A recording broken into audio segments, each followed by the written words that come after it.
Olá pessoal, bom dia, tudo bem com vocês? Kênia, bom dia. Bom dia, bom dia.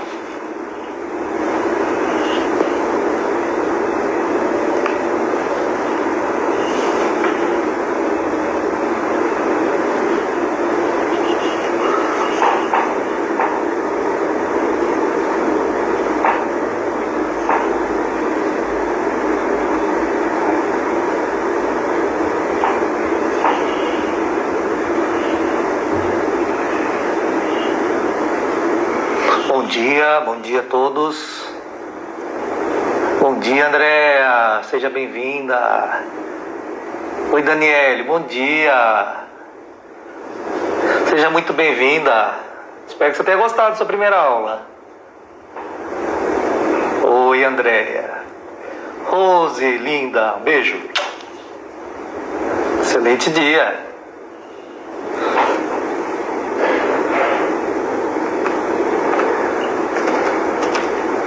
Pessoal, vou pedir a ajuda de vocês para que compartilhem essa live aqui com seus familiares e seus amigos. Cliquem para mim no aviãozinho, na setinha aí embaixo. Compartilhem com o máximo de pessoas possíveis, tá? E cliquem no coraçãozinho, porque aí o Instagram entende que tá aí, você precisa me chamar aqui, não estou conseguindo, peraí.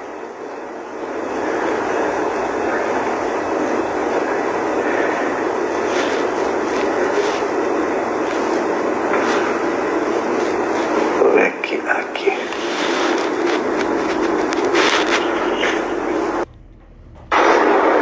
Sandrinha, bom dia.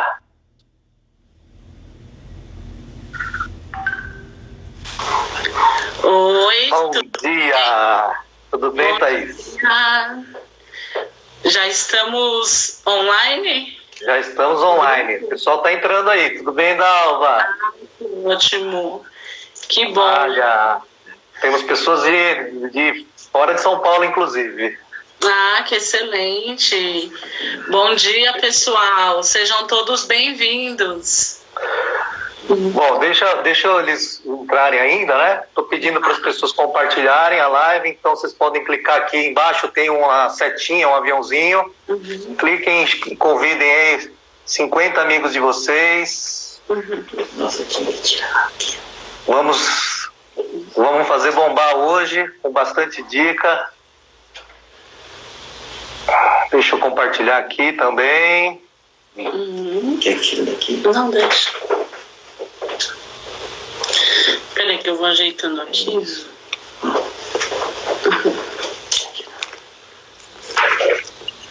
Vou gravar. Acho que sim.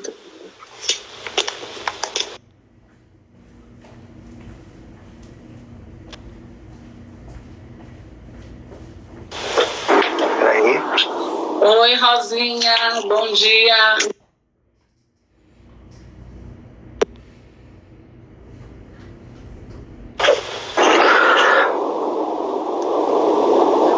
Oi, pessoal do Super Hotel. Bom, pessoal, sejam todos bem-vindos. Bom dia a todos. Para mim é um imenso prazer fazer essa live hoje com uma pessoa queridíssima para nós da família Supera. A Thaís, ela é consultora do método Supera para estimulação cognitiva do público idoso. Ela tem várias credenciais, vou deixar ela se apresentar, mas eu queria dar aqui minhas boas-vindas para a Thaís. E tenho certeza que hoje vai ser um dia fantástico, com muitas dicas aí para o nosso público idoso. Thaís, a palavra é sua. Queria agradecer o professor Léo, que é professor da unidade Supera Rude Ramos, pelo convite, e agradecer a todos vocês pela pontualidade de estarmos aqui juntos hoje. Eu espero que este encontro seja um bate-papo entre nós e fiquem bastante à vontade para colocar perguntas relacionadas à temática deste encontro, tá bom? É um bate-papo entre nós e espero somar, então, nessa nossa interação. Bom, eu vou me apresentar brevemente.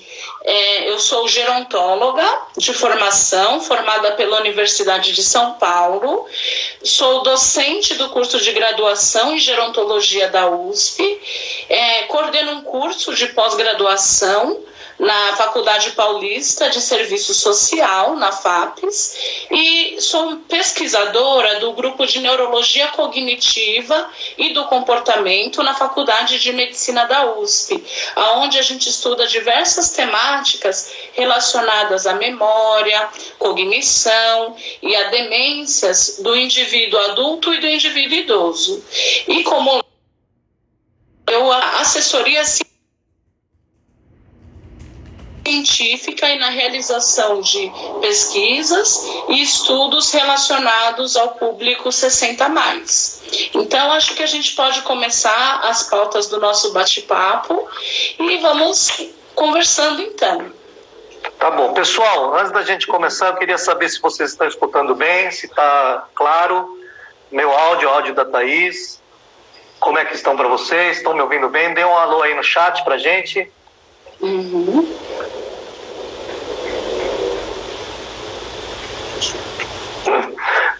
Acho que sim, não sei. Ninguém respondeu? Deixa eu ver. Acho que sim. Um okzinho, né? Tá aqui. Tá. Muito bem.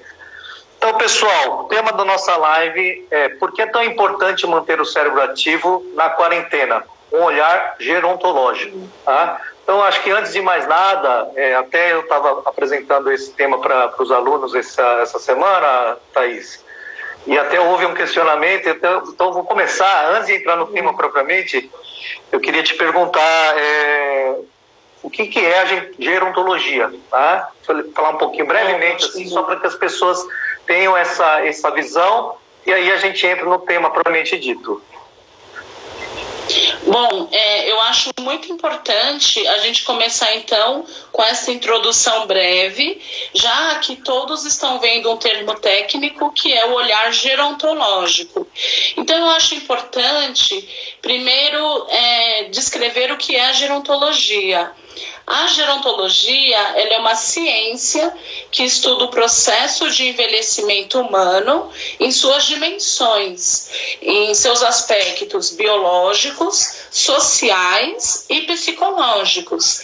Dentro desta ciência, há uma atuação profissional, que é a formação do bacharel em gerontologia, do gerontólogo. O gerontólogo ele é um profissional que ele tem como atuação principal fazer a gestão do processo de envelhecimento humano e a gestão do envelhecimento saudável, da promoção de saúde do indivíduo. E claro, a gente tem uma ênfase maior de atuação nos indivíduos adultos maduros e idosos. Então, uma das vertentes de atuação do gerontólogo é a promoção da saúde cognitiva. Por isso, esse olhar gerontológico é relacionado às questões de saúde mental do idoso. Maravilha! Acho que está bem claro, né, seu papel do gerontólogo. Então, pessoal, eu falo não só em nome do Supera Rude Ramos, estou falando aqui, estou representando a Nação Supera. Para quem não sabe o que é o Supera, Supera é uma rede de academias de ginástica para o cérebro, de estimulação cognitiva, socioemocional, com mais de 450 unidades no Brasil inteiro. E hoje é um prazer a gente estar recebendo a doutora Thaís Bento Lima, para a gente falar sobre a importância do cérebro ativo durante a quarentena, sob o olhar gerontológico. Tá? Então, peço mais uma vez para vocês, para quem está entrando agora, cliquem no aviãozinho, convidem seus familiares, convidem seus amigos, tá? Pessoas que têm pais, mães, tios, padrinhos, madrinhas.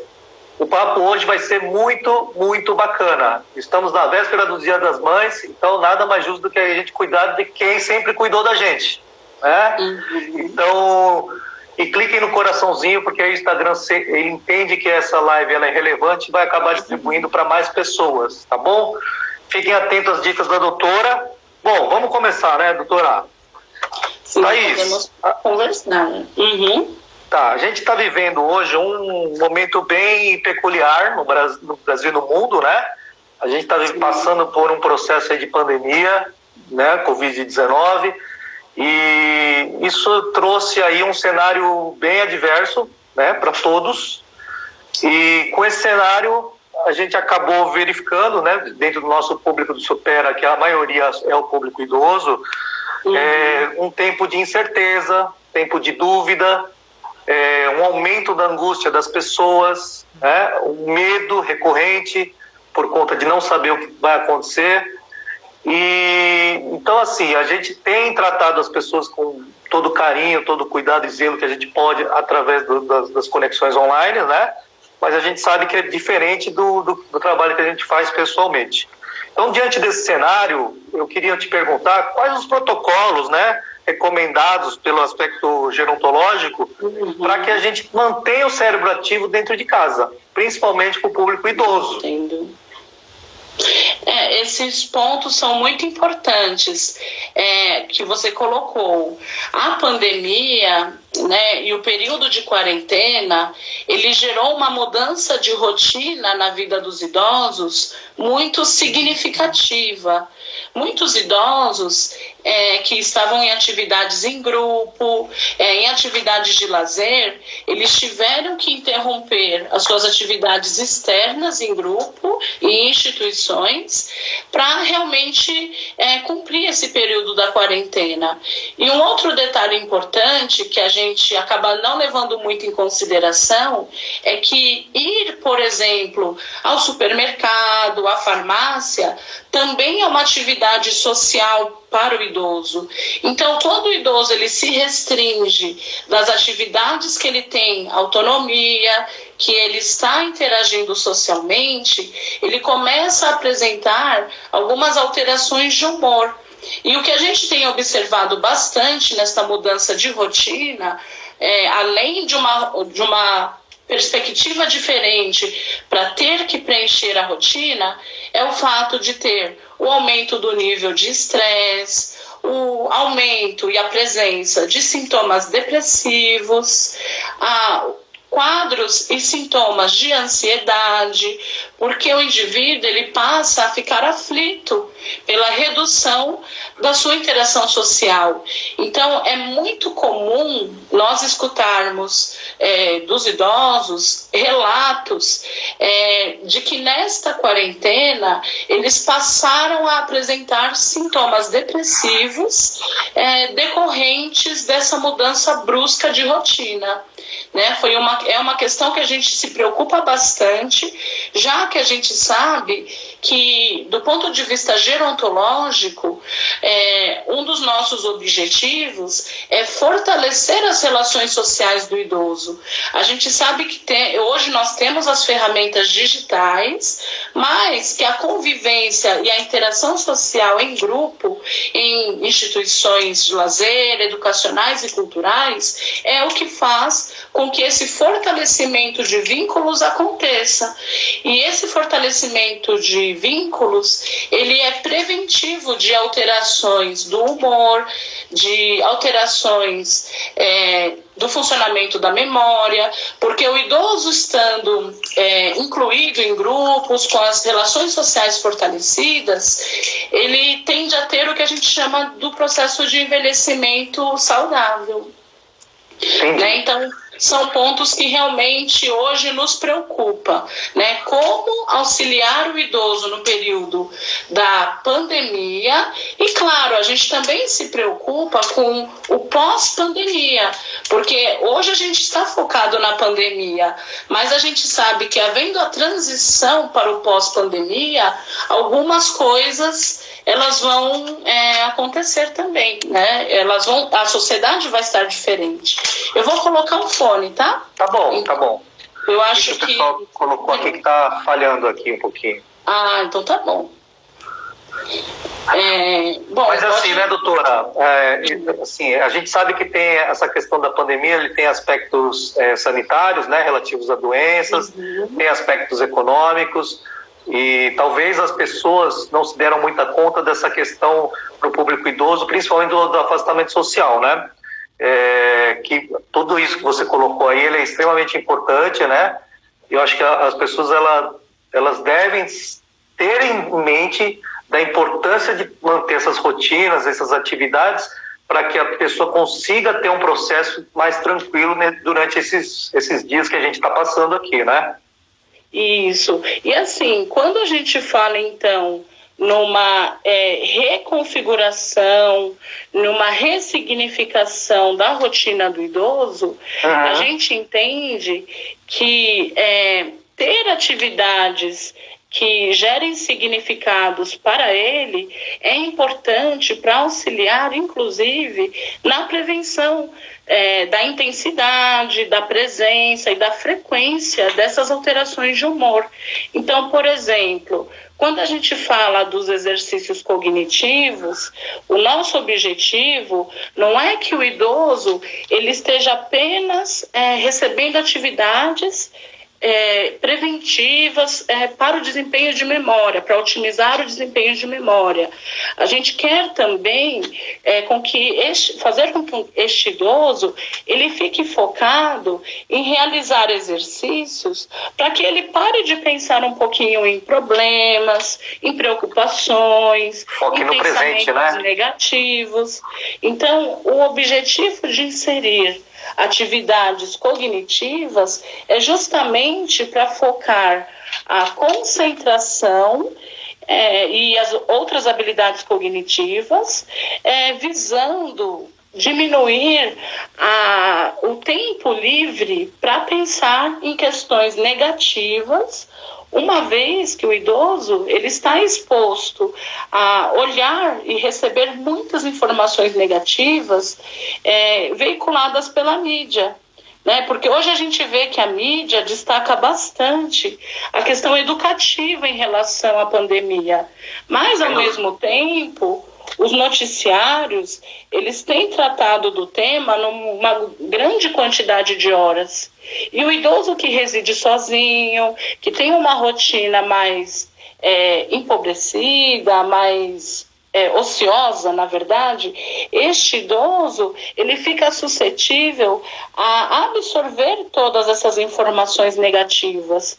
E estando já num contexto onde a sua rotina foi modificada, ele passa a apresentar os sintomas depressivos, um nível de estresse elevado, ele passa a ter pensamentos, inclusive, suicidas, como a gente tem visto hoje, que a mídia tem abordado bastante.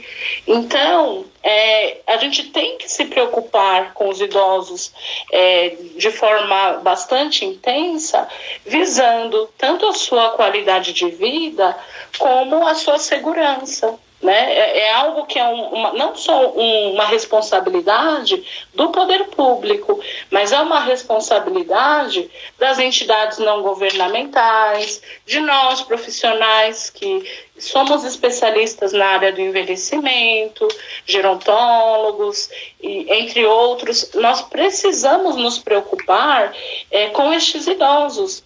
Né? É a questão da segurança deles e da qualidade de vida que está hoje, né, em questionamento. E principalmente, né, porque a gente não sabe hoje qual é o término desta quarentena. Então, para os idosos, realmente é onde a gente vai ter um dos desafios maiores, né? Legal, doutora. Doutora Thaís, a senhora comentou aí sobre o treino cognitivo, né? Eu queria entrar um pouquinho mais nesse detalhe aí, né? Então, assim, qual é realmente, de fato, do ponto de vista da gerontologia, né? Qual é a importância de um treino cognitivo de qualidade, né? E a gente dá alguns exemplos aí de treinos cognitivos de qualidade para o público, para que eles se mantenham, né? Tenham esse preenchimento da rotina de a melhor forma possível. Ótimo. Então, assim, primeiro é importante a gente desmistificar que o treino cognitivo, a estimulação cognitiva também, como a gente gosta também de falar tecnicamente, é um tipo de intervenção que não gera ganhos para a saúde do indivíduo. É importante a gente entender que, da mesma forma que a gente cuida dos aspectos físicos, através de exercícios físicos, da atividade física, a gente também tem que se preocupar com a qualidade e com a preservação da saúde mental. Quando a gente fala de intervenções que previnem e que mantêm a nossa saúde mental, então, saudável, a gente sabe que temos como ferramentas, né, e possibilidades a intervenção cognitiva. E para idosos, acima de tudo, é importante entender quem é o idoso, né? Quem é o idoso, o que o idoso gosta de fazer e, aos pouquinhos, ir aproximando este idoso das possibilidades de atividades que vão ter significados para ele. Na estimulação cognitiva, uma questão que a gente costuma falar bastante é a importância que esta intervenção tem para que o indivíduo ele consiga ter um melhor desempenho de memória, ou seja, o idoso ele consegue otimizar o desempenho das suas habilidades mentais com a estimulação cognitiva.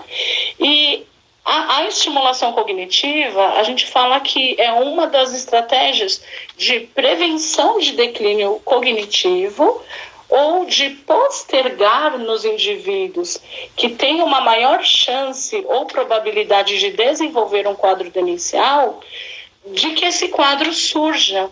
Então, a estimulação cognitiva, ela pode ser tanto uma atividade, um conjunto de atividades para o preenchimento de rotina do idoso, assim como ser uma intervenção eficaz para a prevenção de declínio das habilidades cognitivas, fazendo com que os indivíduos idosos eles permaneçam autônomos, saudáveis e independentes por maior tempo durante os anos de vida. E claro, como eu destaquei, aqueles indivíduos que têm uma maior probabilidade genética, por exemplo, de desenvolver um quadro demencial, quanto antes ele puder fazer atividades de treino cognitivo, melhor vai ser para que ele postergue o surgimento, né, o desenvolvimento de um quadro demencial. E neste sentido, é interessante até todos aqui, né, presentes saberem que a gente tem um conjunto de atividades cognitivas. Muitas atividades, elas de fato têm um impacto positivo para gerar um benefício nas habilidades mentais do idoso. E no Supera, por exemplo, ele é um tipo de intervenção que ele contempla conjuntos de atividades cognitivas, porque às vezes as pessoas se preocupam. Elas falam, eu estou fazendo sudoku. Será que isso é uma atividade cognitiva? Eu gosto de leitura. É uma atividade cognitiva?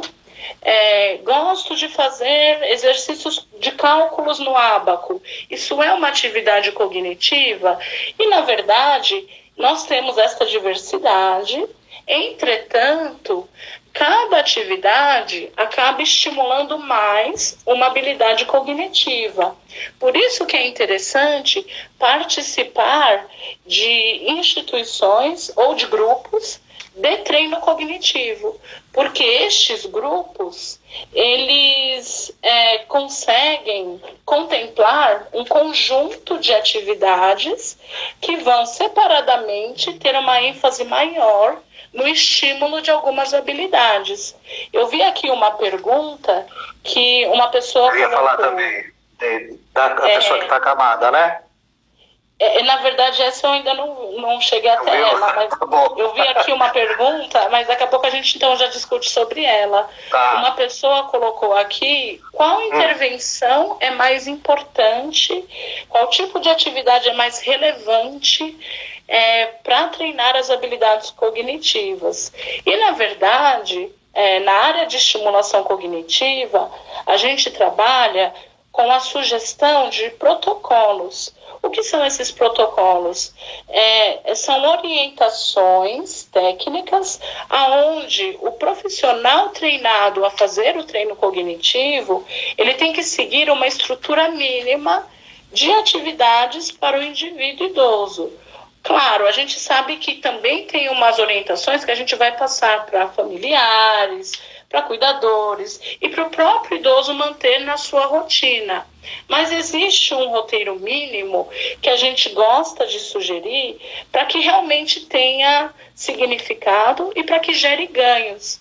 E este roteiro mínimo, ele tem que contemplar atividades que treinem a atenção, tanto a atenção visual como a atenção auditiva, atividades de linguagem, atividades que treinem a memória, atividades que treinem raciocínio e a velocidade de processamentos. Ou seja, nosso cérebro, ele é multifacetado, ele tem as habilidades funcionando de modo integrado, então a gente tem que ver formas de estimular sempre as habilidades, então, né, de modo diferente, mas contínuo e integrado. Ou seja, doutora, a gente tem que estimular o cérebro de forma integrada, né? Através de ferramentas variadas, através de estímulos novos e sempre estimulando os desafios de forma crescente, que é o que a gente prega no Supera, né? Então, dentro das nossas aulas, a gente sempre procura praticar diversas habilidades, né? Não só as cognitivas, mas socioemocionais também. Então, a importância, você falou várias coisas que a gente repete semana após semana para os nossos alunos, né? De trazer atenção para o momento presente, de você ter aquele momento de você conseguir se concentrar e não pensar em outras coisas, trabalhar as múltiplas inteligências de forma que você consiga estimular essas habilidades para que elas estejam sempre bem afiadas, né? Então, assim, para mim, ouvir tudo que você está falando aqui é uma validação do nosso trabalho, né? Trabalho da rede Supera, e saber que a gente tem, assim, até um dever social, né, com as pessoas, de levar isso, a possibilitar que as pessoas consigam isso da melhor forma possível. Eu queria só chamar aqui uma pergunta que eu vi aqui no comentário, tá? Da Val Barrio. Ela colocou assim: que tipo de estímulo cognitivo seria mais adequado para um idoso acamado? Ótimo. Eu agradeço a pergunta, né, da Val. Eu acho muito importante essa questão, justamente para a gente entender que, assim, a estimulação cognitiva, ela se aplica a perfis de idosos. Ela sempre vai ser adaptada para o idoso saudável, ou se o idoso estiver com um comprometimento cognitivo, com algum comprometimento clínico, ele também vai poder se beneficiar. Então, quando a gente pensa no idoso acamado, primeiro a gente tem que entender quais habilidades estão mantidas, pensando no quadro clínico do idoso. Este idoso, ele consegue ouvir, a capacidade auditiva dele está preservada, ele consegue expressar palavras, compreender palavras, porque dependendo da complexidade do quadro clínico, a gente pode trabalhar com atividades que tenham significado para a história de vida da pessoa. Então, por exemplo, trabalhar com músicas que tenham significado para aquela pessoa, atividades com cantores preferidos que aquela pessoa sempre ouviu durante a vida ou que marcaram momentos importantes da vida dela, mostrar fotografias de familiares próximos ou de eventos importantes que marcaram a vida dela. E se a pessoa, por exemplo, é acamada, mas ela está com a cognição preservada, você pode trabalhar com estímulos de orientação temporal, Né? O que é orientação temporal? É orientar o indivíduo para a realidade, para o tempo.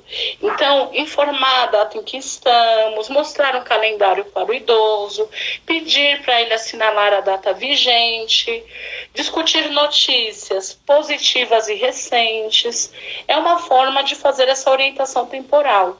E se a pessoa estiver acamada e ela conseguir escrever, realizar algumas atividades de atenção, por exemplo, atenção visual, e fornecer para ela a prancheta, a caneta.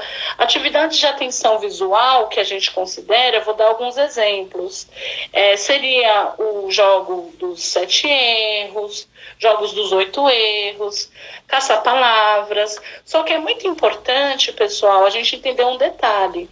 Se uma pessoa nunca fez atividades cognitivas, a gente primeiro tem que desmistificar com ela o que são as atividades. E, claro, sempre pensar o seguinte: eu vou explicar para a pessoa. Se ela não conseguir fazer, tiver dificuldades, eu vou fazer junto com a pessoa.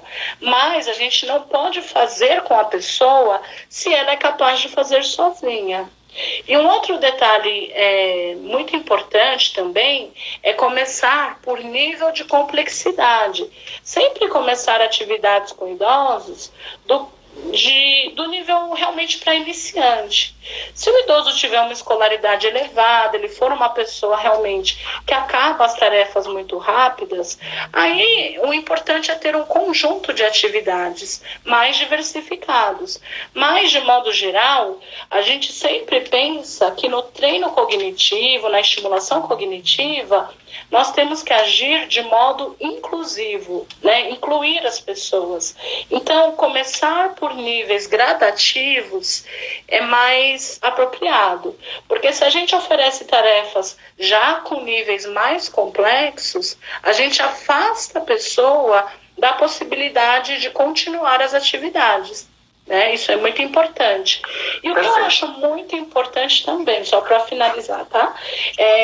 A gente tem que educar a pessoa para ela entender o motivo de fazer a atividade.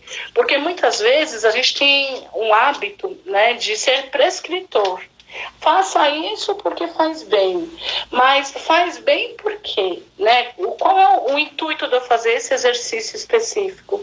Então, explicar o motivo, educar, é algo que eu acho muito importante também. Muito bom, doutora, muito bom. Estão surgindo várias perguntas aqui. Então eu acho que a gente pode até ir para o tema, né? Que a gente até elencou aqui um tema para falar sobre isso, e acho que responde algumas das perguntas que eles fizeram, e depois a gente retoma aí no chat para ver algumas perguntas específicas. Então, assim, doutora Thaís, a gente sabe que uma parcela do público, da população brasileira, né, ela é acometida por algum tipo de demência, né, o público idoso. E, assim, dentre as demências, a mais conhecida é o mal de Alzheimer, né?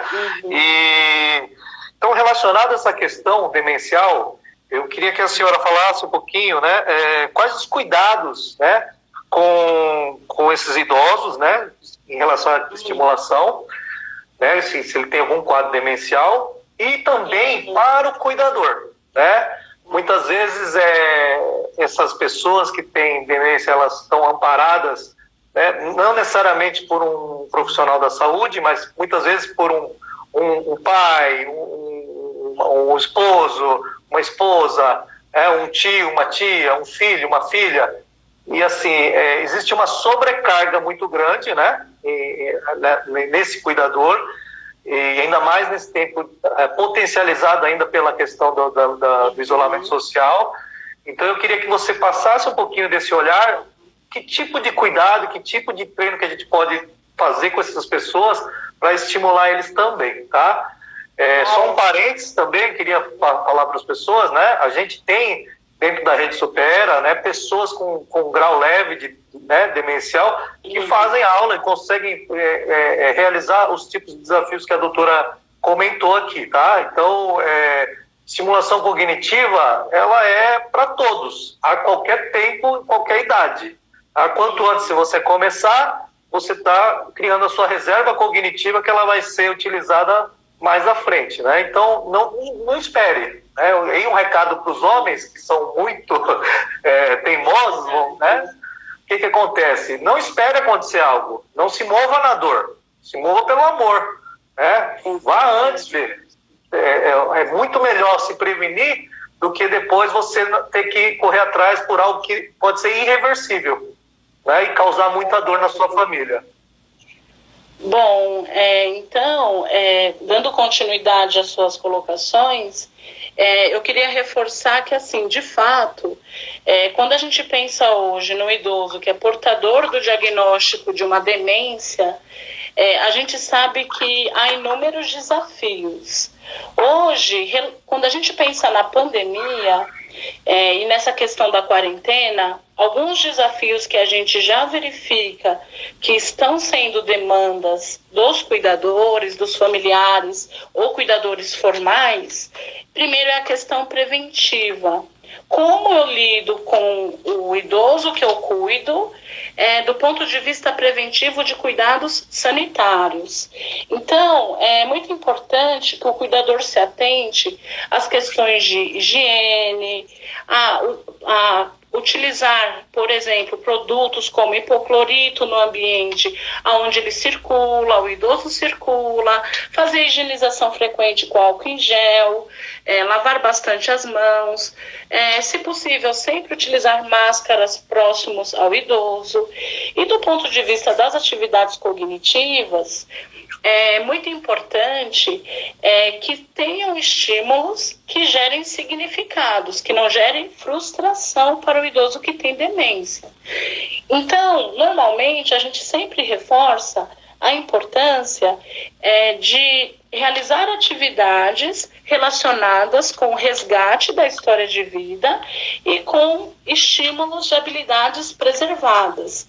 Então, algumas dicas que a gente tem reforçado ultimamente para cuidadores é para trabalhar com fotografias, com músicas, tentar fazer, do ponto de vista da culinária, pratos que o idoso goste, como preferência. Se o idoso ele estiver no estágio leve da demência, solicitar que este idoso ele participe do processo de cozinhar com o cuidador. E, claro, realizar atividades também escritas, né? Pedir para o idoso fazer escrever uma história, pedir para o idoso fazer um jogo de atenção, ou realizar um jogo, inclusive, de tabuleiro com o idoso. Vamos jogar dominó hoje? Vamos jogar dama? Vamos fazer um jogo? Vamos montar este quebra-cabeça juntos? E, claro, como eu destaquei, sempre é importante que os jogos ele tenham níveis de complexidade menores, pensando nas particularidades que a pessoa apresenta. Mas é muito importante a gente saber que quando a gente insere jogos, exercícios para idosos portadores de demência, a gente auxilia a estabilização do quadro da demência. E, indiretamente, isso gera uma menor sobrecarga para o cuidador e um menor estresse para o cuidador. Porque o idoso, quando ele realiza atividades, ele também fica mais focado, mais concentrado, mais orientado, e com isso ele passa a ter uma menor frequência de sintomas psiquiátricos e comportamentais das demências. Porque o que a gente também tem visto hoje de relatos, nós profissionais que atuamos com cuidadores de idosos com demência, é que eles relatam uma maior frequência das alterações comportamentais das demências neste período da quarentena. Porque tanto o cuidador como o paciente portador da demência, eles estão com as atividades mais restritas.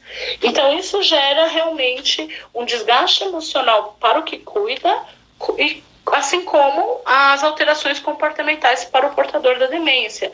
Então, inserir atividades de estimulação cognitiva para o paciente portador da demência, o idoso que tem o diagnóstico da demência, é realmente muito relevante.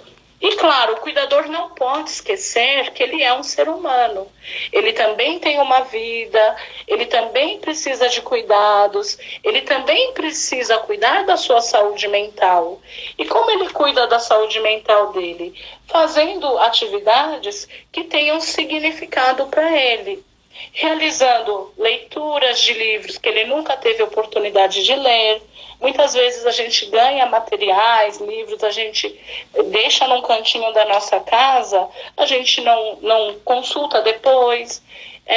O indivíduo, o cuidador, ele pode também realizar atividades cognitivas, visando manter a sua atenção mais focada, porque o que a gente também recebe de relatos é um alto índice de queixas relacionadas à memória do cuidador.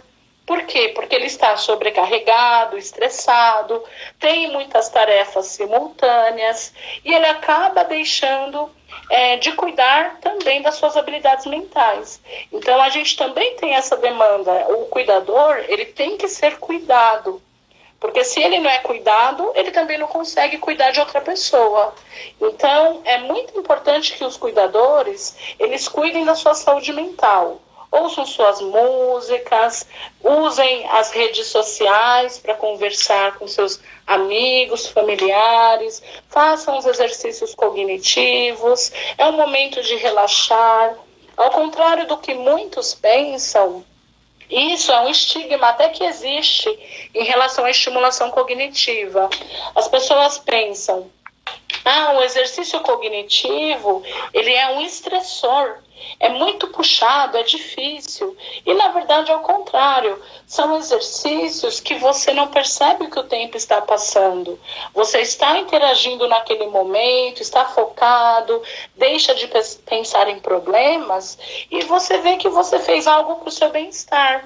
Então, é muito importante que cuidadores de idosos também cuidem da sua saúde mental. Então, tenham o seu momento para fazer atividades cognitivas e atividades significativas para o seu bem-estar psicológico.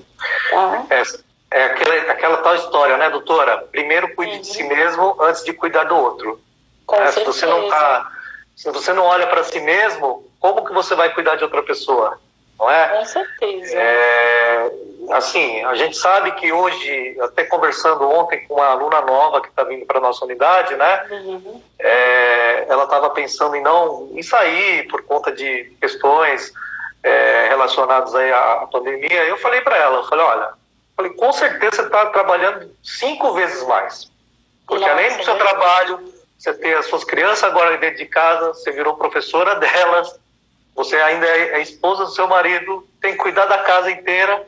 Com certeza está fazendo muito mais, né? E o nível de estresse dessa pessoa, ela aumentou consideravelmente. E ela falou, puxa, aumentou mesmo. Eu falei, então, agora mais do que nunca é a hora de você cuidar do seu cérebro, de manter ele saudável e forte, né? Porque nesse momento é onde a gente está suscetível a realmente esses pensamentos ansiosos, a uma depressão, e aí pode desencadear algo até pior nesse sentido, né? Então, eu vi uma pergunta aqui logo no início, o que fazer com uma pessoa que se recusa a fazer o treino cognitivo?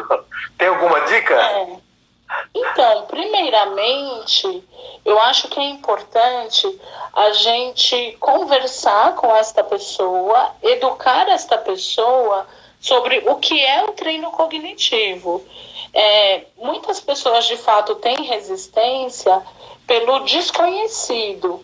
Elas têm a impressão, eu vou voltar para a escola, eu já não quero mais ter disciplina com nada, eu quero ser livre. E, na verdade, muitos, inclusive, acham que por não verem fisicamente o resultado do treino, assim como a gente vê na atividade física, eles pensam que não tem eficácia. Né? Não conseguem tocar, né? Hoje, eu não consigo ver fisicamente em mim um benefício do treino cognitivo. Então, eu acho que não dá certo. Então, primeiramente, quando uma pessoa precisa do treino cognitivo ou da estimulação cognitiva, porque ela está apresentando um comprometimento cognitivo leve ou estágio inicial de uma demência, o que a gente sugere para os familiares? Que sempre busque, primeiro, um suporte profissional, porque o que acontece? O idoso ele vai ser mais resistente com os familiares da sua casa, né, com as pessoas mais próximas a ele.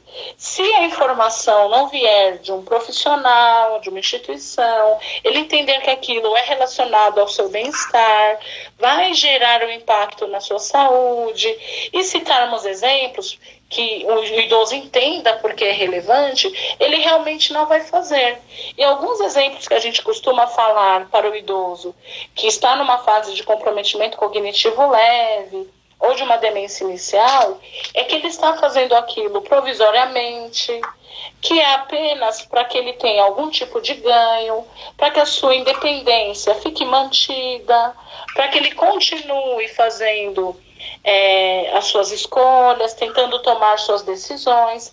Então, precisa ter um processo educativo, explicativo, e do ponto de vista de ganhos, a gente costuma falar sempre para os idosos, a cada aprendizagem nova que a gente faz, através dos exercícios de estimulação cognitiva, estão diretamente acontecendo diversos processos biológicos no nosso cérebro.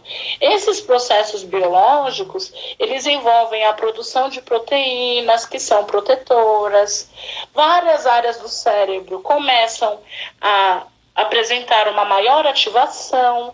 Tudo isso resultante do estímulo de uma atividade que você realizou. Nisso a pessoa vai entendendo que, embora a gente não veja o ganho externamente, a gente está tendo toda uma integração de funções, de áreas do cérebro, e que a longo prazo isso é neuroprotetor. Então é muito importante, eu sugeriria no caso desta dúvida, a busca por auxílio profissional, e no auxílio profissional ter este reforço de uma orientação educativa para o idoso. Né? Isso é muito importante, para que ele entenda o benefício, né? Não que ele já faça diretamente sem ele entender o benefício. Eu posso responder uma outra pergunta que eu estou vendo aqui? À vontade, doutora. Então tá ótimo. Eu estou vendo aqui que a Tereza de Roraima, ela fez uma pergunta que ela gostaria de saber se é possível realizar algum tipo de atividades para pacientes portadores de Alzheimer que não falam mais, né? Não fala mais no caso. Uhum. Então, assim, novamente vem a questão que quando a gente já está falando de um quadro demencial, é importante a gente entender as particularidades do indivíduo e entender o que está preservado neste indivíduo. Porque o fato dele não falar mais, né, ele ser afásico, é um aspecto, mas a gente precisa entender o que está preservado. Este idoso, ele se locomove, ele consegue ouvir, o que ele faz que está preservado, né? Quais habilidades estão preservadas? Sabendo as habilidades que estão preservadas, a gente tem que fornecer um estímulo que atinja esta habilidade preservada. Neste caso específico, né, e até pensando no tempo curto que a gente tem, a orientação que eu daria para a Tereza é acessar o site da Abras, que é a Associação Brasileira de Alzheimer.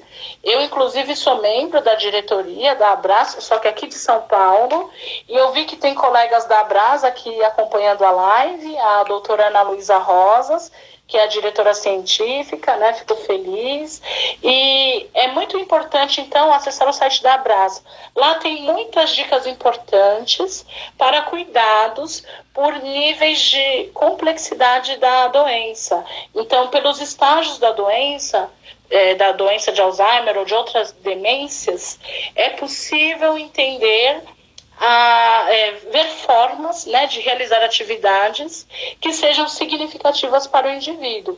O site é www.abras.org.br, tá bom, Tereza? E obrigada pela sua pergunta, tá bom?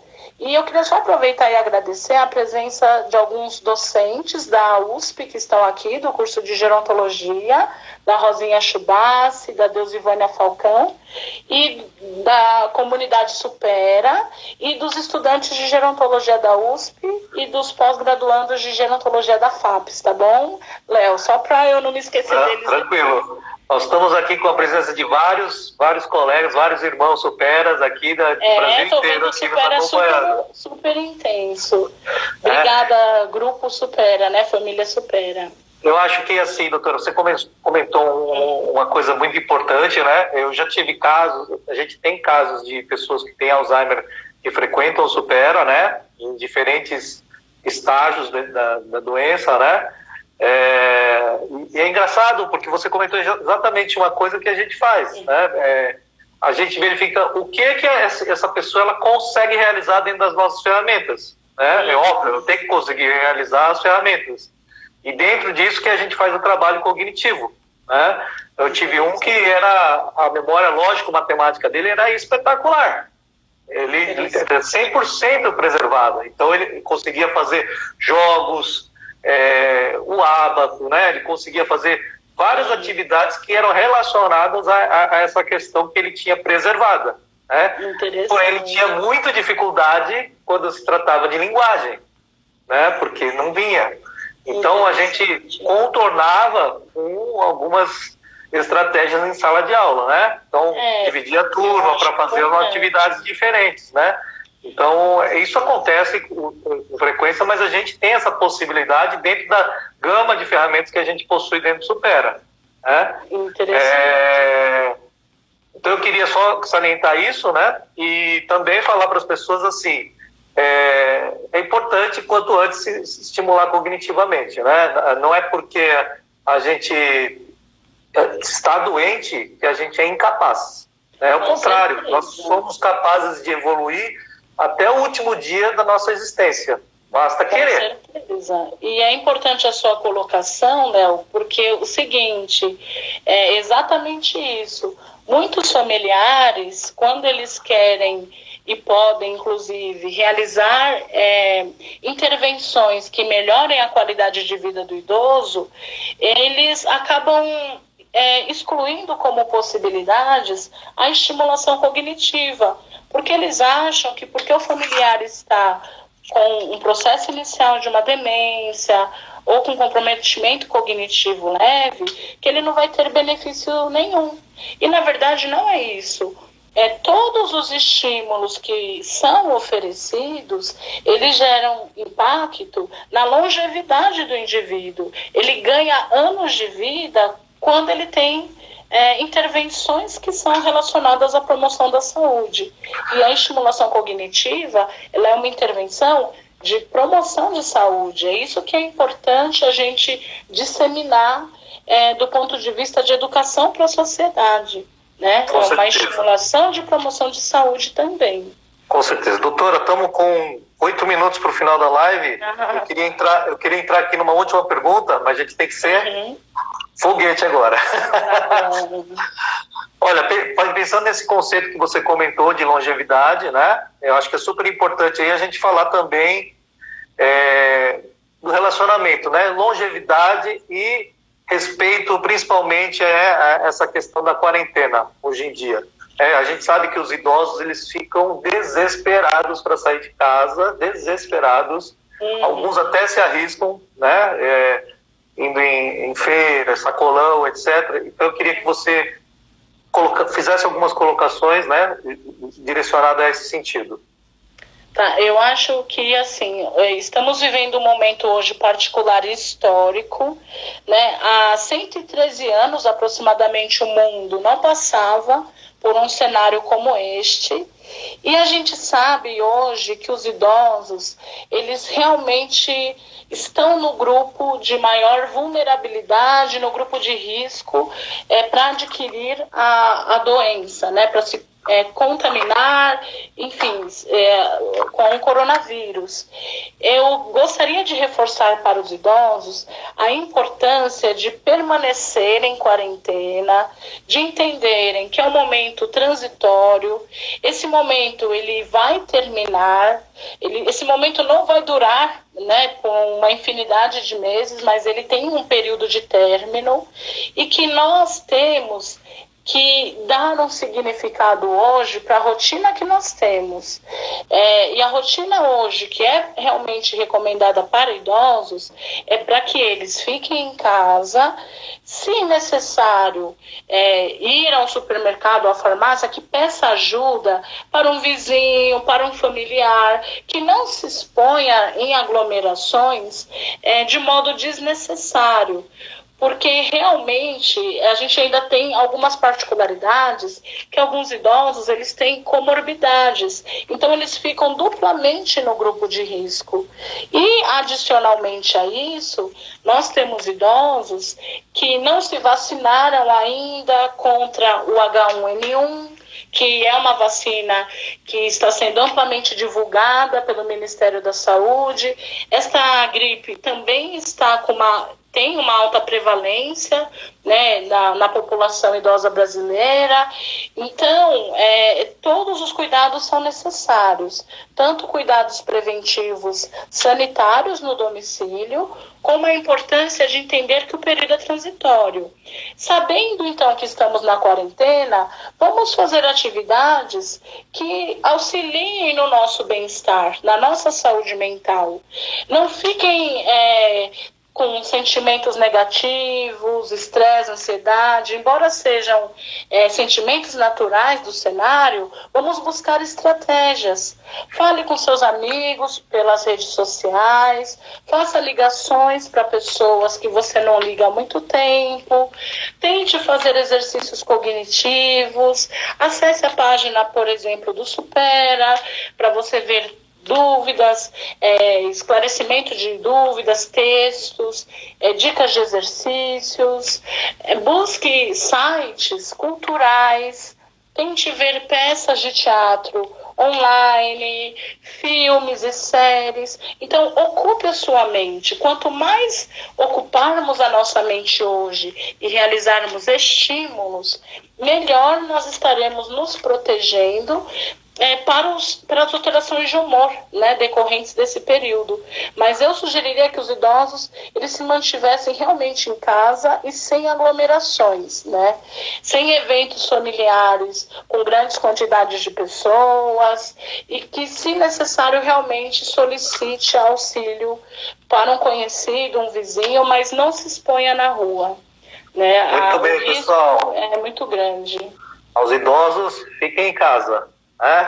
E aos demais que puderem, colaborem com seus amigos, com seus vizinhos idosos. Vamos praticar aí a compaixão, vamos praticar a cooperação. Mais do que nunca é necessário nesse momento. E vocês vão se sentir muito bem, inclusive, fazendo isso. Doutora, nós estamos a 3 minutos do final. Considerações finais. Breves, né? Só queria destacar a importância, então, dos cuidados com a saúde mental, para entenderem que sempre é possível fazer novas aprendizagens, para que vocês acompanhem os textos que forem veiculados no site do Supera, porque lá tem orientações interessantes, e para que vocês busquem novos conhecimentos. Hoje eu falei aqui da gerontologia também, do gerontólogo. Eu acho que é importante a gente saber o quanto o nosso país está avançando em várias frentes. E eu queria destacar que eu fico disponível para dúvidas, podem enviar mensagens diretamente para o Supera Rude Ramos, para o Supera na sede. Qual o seu contato no Instagram, doutora? Thaís Bento Lima. Podem também me adicionar no Instagram. Nós vamos marcar ela também aqui na live, tá? Para que vocês tenham aí, possam, quem tenha dúvida, quem quiser buscar aí mais informações, né? Vão poder estar acessando aí. E eu vou deixar no e-mail, tá? Sim, pode deixar, por favor. thaisbento@usp.br, tá bom? Em caso de solicitação de dicas, informações ou dúvidas sobre sites, eu fico à disposição de todos, porque o momento é para somar, né? Para trocarmos e para somarmos. Pessoal, eu queria agradecer aqui a presença da doutora Thaís, um sentimento de gratidão enorme no meu coração, doutora, por ter aceitado esse convite, não só em nome do Supera Rude Ramos, mas em nome de toda a comunidade Supera. Também. Nós estamos no momento aqui de compartilhar informação, de agregar para as pessoas que estão dentro de casa, para que elas tirem esses pensamentos negativos e venham com informações positivas. Eu acho que esse é o trabalho que a gente vem desempenhando. Todas as unidades do Supera, mais do que uma academia para o cérebro, o Supera é servir o próximo, é se dedicar às pessoas, tá? E servir é uma questão de trazer felicidade a nós mesmos. Né? Com certeza. Então, até trouxe uma frase aqui do Gandhi para finalizar a nossa live: quem não vive para servir, não serve para viver.